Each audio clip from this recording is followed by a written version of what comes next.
Movie theater business is definitely back. However, you shouldn't put big blockbusters right up against each other all the time. Both things can be true.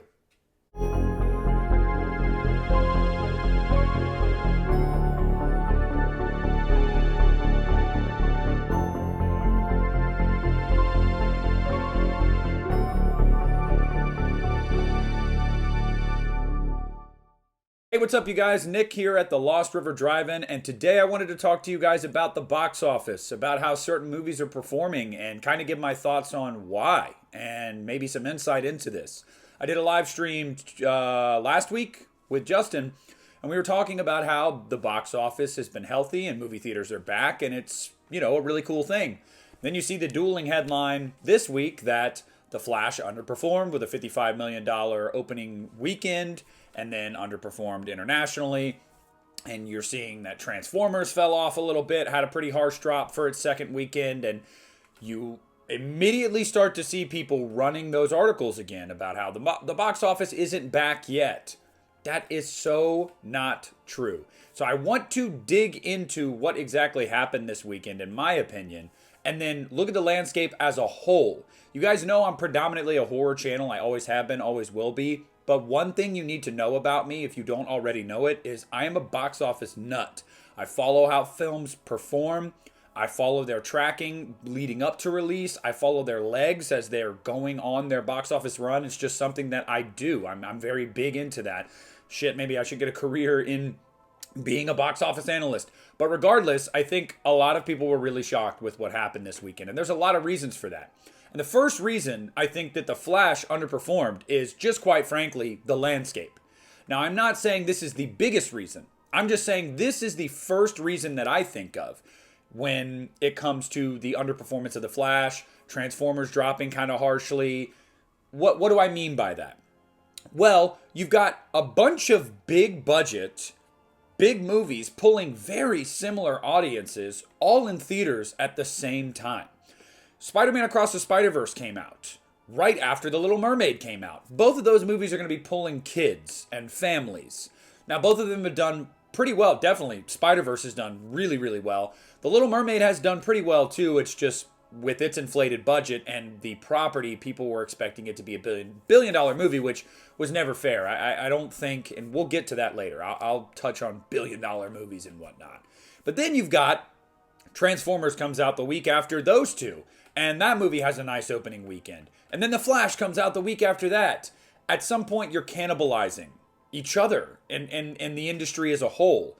Why would you put four movies, all with $200 million plus budgets, or close to it? I think Spider-Verse is the only one that didn't have that. It was the lowest, I think, of all three budget-wise, but it's doing the best of all four. Why would you do that? It makes no sense. What it is these companies and these distributors are getting overzealous. They're getting greedy and they're going, oh, well, the box office is back, so let's just screw it. We'll put our product. We believe in our product. We'll put it up against this movie and that movie. We don't care. It's summertime, right? Everybody wants to go see a new blockbuster every weekend. Let me tell you something. As a middle-class American, although I have been to the theater 3 weeks in a row, it is not exactly super affordable all the time to have to do that every single weekend. So one, that's just not practical. Two, only so many people go to the theater, period. I mean, you're looking at a weekend where, The Flash didn't even hit $60 million opening weekend, but the box office as a whole was over $100 million domestically. That's a good weekend, especially with all the movies that are in theaters right now. But they're cannibalizing each other. At some point, the industry has to give these movies room to breathe, period. Because I don't want Paramount to look at Transformers and see it as a failure, because it's not. I don't want Disney to look at The Little Mermaid and see it as a failure, because it's not. It's horrible timing. It is not conducive to a film having a good theatrical run if these competing studios are just going at each other week in and week out. We've got to stop this. Another thing that is a big problem with modern movies nowadays that we just do not talk about for whatever reason. We've got to stop spending so much money on movies. And I don't mean we as the American people, because what the fuck do we have to do with it? Nothing. But these companies, Paramount, Sony, Disney, you name it, stop putting $250 million into movies. Stop it. What point did $1 billion become the expectation for a big budget movie? At what point did we as a society accept that that was what movies do when you spend a lot of money on them? Because whatever point we accepted that, we need to go back in time and like reverse course on that. Because do you guys know how hard it is to break $1 billion? There aren't even 50 movies in the existence of mankind that have broken $1 billion. Like, that is not easy to do. And I know that, oh, well, a lot of these VFX are expensive and yada yada, and some of these actors are in high demand. That does not mean you need to put $250 million into a movie. And I'm looking directly at The Flash. Let's just call it how we see it. And I'll get into a couple more reasons why I think The Flash was not successful, but I'm looking at the landscape as a whole right now. Make $130, $150, $175 million worldwide in your opening weekend. That's a shitload of money. That is so much money. 99.9% of us living today will never see that much money in our lives. Never. And these movies are consistently opening to that much in their opening weekends worldwide. But the conversation has shifted to, oh, well, they put 250 into it, so that's a failure. Or they expected this out of it, so that's a failure. We got to start spending less on movies. We got to start giving them room to breathe. And we've got to reframe the conversation a little bit. Like, when you make that much money, although it's not what you were expecting, it's still a ton of money. And just think, if you cut a movie's budget down, and let's say by 30%, a weekend like this isn't seen as a failure. It's a good jumping off point. It's a good starting point. But this current model is not sustainable. No matter what film company you are, it is simply not sustainable. If you are expecting to make $1 billion with every major studio release you put out, you are going to be sorely disappointed. And I mean, you're mistaken. You're just absolutely mistaken to think that that is what is commonplace nowadays. It's just simply not. Guardians of the Galaxy Volume 3, for example, has gotten rave reviews. It's got a lot of goodwill. It's from a series in Marvel that a lot of people really like. We can talk about superhero fatigue and whatnot, which I don't really agree with, but even all those factors with Guardians 3, and it's had really good legs at the box office, it's not going to make $1 billion. It might make 900 million, maybe, but it's sitting at 800 something right now. And you've got people going, oh, bummer, didn't make $1 billion. No, that's really good. And I know Disney sees Guardians 3 as a success, and they should. That's a lot of money. Like, they more than quadrupled their budget. Yeah, that is a bona fide success. No argument about it. But we've trained people to think that if it's not $1 billion, it's not successful, and we've got to stop with that mindset. We just have to. Regarding The Flash specifically, look, The Flash is definitely an interesting one because those factors that I mentioned are factors in its box office performance, absolutely, just as with every other major studio release this summer.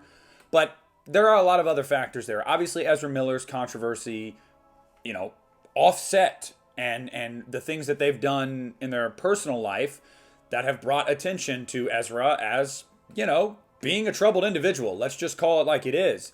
That definitely played into it, but I really don't think it played into it all that much, to be honest with you. I don't think the general public, for right or wrong, I don't think they really cared.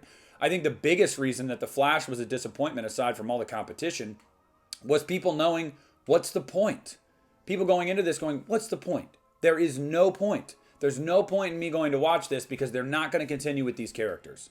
See, I am someone that agrees with James Gunn and Peter Safran that they needed to nuke the DCEU. I fully believe that. I will hold firm on that. I do think it needed to be blown up and restarted. There were way too many underperforming movies, critically, commercially, and amongst the fans, divisive movies. Way too many story threads that kind of didn't make sense. It needed to be nuked. It really, really did. I will go on record as saying they still should have kept Henry Cavill as Superman. That was never going to happen, when all this was blown up. And quite frankly, it's probably for the best, just because if they want to restart and have these characters for decades, I get it. I'll still be interested to see what they do, but it needed to be nuked. But coming out and just outright saying that before one of your biggest movies comes out is not good. Not good marketing. Really bad business strategy there. Hey, we're about to put out one of our most expensive movies we've ever done in the DCEU. Oh, by the way, these characters aren't coming back, so yeah, you can go love it, but sorry. It was just a really bad strategy. Gunn should have gone into that saying, like, we don't know if this movie performs well, we'll do that. You know, these characters could have a future. Some of these characters in the DCU could have a future. I mean, it was just a really, really, really bad. It was a mess. It was really a mess. And honestly, that's what DC has become over the recent years. So, like, I guess it was to be expected that this blowing up of it was going to be a mess too. But it's a bummer because I'm recently getting into some of these movies, believe it or not. And I really, really like Henry Cavill.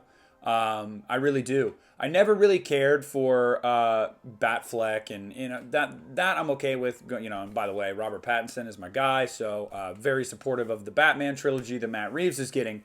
But I just feel like there hasn't been a coherent, concise vision for this series and this property, and it's just a bummer because there's a lot of potential there, and I think that they should have left the door open, even if they didn't mean it. They should have left the door open partially to the idea that these movies could be continued on, because and some of these characters could live on, because you just have a lot of fans that are just disaffected and they just don't care anymore. And you can't use the superhero fatigue excuse, in my opinion, because you had Ant-Man make 100 million worldwide opening weekend domestic. You had Spider-Man do it. You had Guardians of the Galaxy 3 do it. Like, no. These movies can still make 100 million plus domestically world opening weekend, and 200-300 worldwide opening weekend. They still can, and they do it regularly.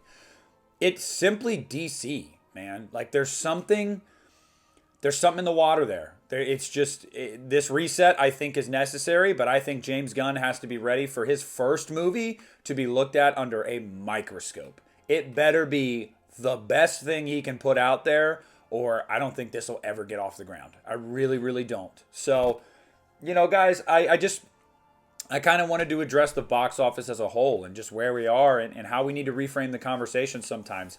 I will never sit here and say The Flash had a good opening weekend. It did not. It did not. It underperformed, and it's going to lose money for Warner Brothers. It is absolutely going to lose money. And that's a shame because I think it's a good movie. I really did enjoy the movie. And this is somebody that isn't even familiar with the DCEU, really. And I enjoyed the movie. But we've got to stop putting so much money into movies.